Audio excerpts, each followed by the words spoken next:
स्थानिक स्वराज्य संस्थांच्या आगामी निवडणुकीच्या पार्श्वभूमीवर रविवारी धरणगाव तालुक्यातील शिंदे गटाच्या पदाधिकारी आणि कार्यकर्त्यांचा मेळावा पिंपरी खुर्द येथे झाला। त्या ठिकाणी पालकमंत्री गुलाबराव पाटील यांनी मार्गदर्शन करताना विधानसभा निवडणुकीतील अनुभव सांगितला। जनसंपर्क दांडगा ठेवून भरपूर विकास कामे केली, अनेक लाभाचे कार्यक्रम राबवले आणि काय नाही केलं। पक्षाचं वातावरण चांगलं होतं। एकनाथ शिंदे यांची लाडकी बहीण योजना देखील बरोबर होती।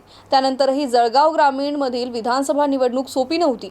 आपल्याला खूप ताणतणाव सहन करावा लागला, अशी कबुली यावेळी शिवसेनेचे नेते, एकनाथ शिंदे गटाचे नेते आणि जिल्ह्याचे पालकमंत्री गुलाबराव पाटील यांनी कबुली दिली आहे। स्थानिक स्वराज्य संस्थांच्या निवडणुकीत युती होईल किंवा नाही हे वरच्या पातळीवर ठरेल। पक्षाचा आदेश आपल्याला मान्य असेल, युती झाली किंवा नाही झाली तरीही तुम्ही तयारीला लागलं पाहिजे। जिल्हा परिषदेची निवडणूक आपण सहजपणे जिंकू शकतो असं जर तुम्हाला वाटत असेल तर तुमचा हा भ्रम आहे। सर्वांनी शांततेत विचार करा आणि एवढं हवेत राहू नका, असा इशाराही यावेळी या मेळाव्याला उपस्थित कार्यकर्त्यांना गुलाबराव पाटील यांनी दिलाय।